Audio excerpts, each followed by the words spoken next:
તો hello guys, આજે એક એવો વિડીયો બનાવવા જઈ રહ્યો છું કે જે વ્યક્તિ છેલ્લા 18 દિવસથી ભારત દેશના એ વિદ્યાર્થીઓ માટે કે જેમણે નીટની પરીક્ષા આપી હતી અને એ નીટનું પેપર લીક થયું.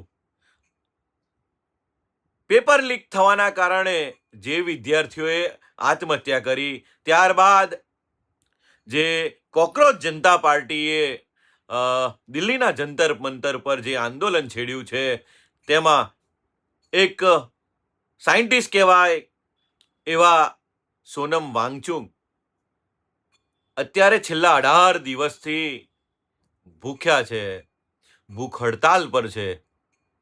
પરંતુ કહેવાય કે આ સરકારને તેમના પેટનું પાણી નથી હલતું. શા માટે? આ કોના માટે ભૂખ હડતાલ પર બેઠા છે? શું વાંક છે એ સોનમ વાંગચુકનો?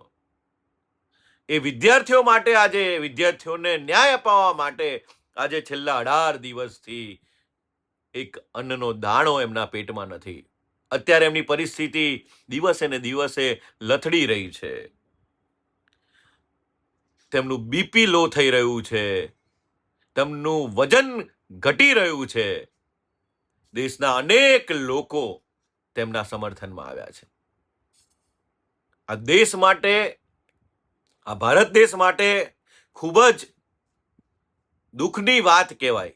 કારણ કે જે વિદ્યાર્થીઓ માટે આ વ્યક્તિ 18 દિવસથી ભૂખ્યો છે, તેમના વજનમાં આશરે 8 કિલો વજન ઓછું થઈ ગયું છે. તેમના સ્વાસ્થ્ય માટે લોકોએ કોર્ટમાં પણ અરજી કરી છે, પરંતુ સરકાર આના માટે કંઈ વિચારી નથી રહી. એના માટે વિડીયો બનાવવા જઈ રહ્યો છું કે આ સરકારને કહેવા માંગુ છું કે પ્લીઝ, હવે બહુ થયું. આ સોનમ વાંગચુકને તમે ત્યાં જઈને કહો કે હવે આ ભૂખ હડતાળ છોડી લે. કારણ કે કોઈનો જીવ જશે તો પણ મને લાગે છે કે આ સરકાર પીછેહટ નથી કરવાની. અને આ વિદ્યાર્થીઓને હું એક વિનંતી કરવા માંગુ છું, ભારત દેશના વિદ્યાર્થીઓને વિનંતી કરવા માંગુ છું કે આ તમારા માટે લડી રહ્યો છે, તમારા હક માટે લડી રહ્યો છે. તમારે સપોર્ટ કરવો જોઈએ. અનેક વાર આ સોનમ વાંગચુકે દેશના જવાનો હોય, અનેક કહેવાય કે જંગલ માટે હોય, અનેક માટે લડ્યો છે. છેલ્લે આ વિદ્યાર્થીઓ માટે લડી રહ્યો છે. અભિજીત નાયકે પણ સરસ આ આંદોલન છેડ્યું છે. જંતર મંતર પર જે આંદોલન ચાલી રહ્યું છે, એમાં સોનમ વાંગચુકની તબિયત દિવસે ને દિવસે લથડી રહી છે. લોકો સમર્થનમાં આવી રહ્યા છે, અનેક નેતાઓ એના સમર્થનમાં આવી રહ્યા છે.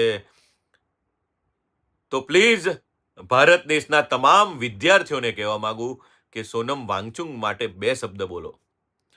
મારે કોઈ આ વિડીયો બનાવવાથી કોઈ એવું કોઈનો વિરોધ કરી રહ્યો છે એવું નહીં, પરંતુ જે વ્યક્તિ 18 દિવસથી ભૂખ્યો હોય અને જે વિદ્યાર્થીઓ માટે લડતો હોય, ત્યારે મારે પણ કંઈક બોલવું જોઈએ. એટલા માટે આ વિડીયો મેં બનાવ્યો છે. જય હિન્દ, જય ભારત.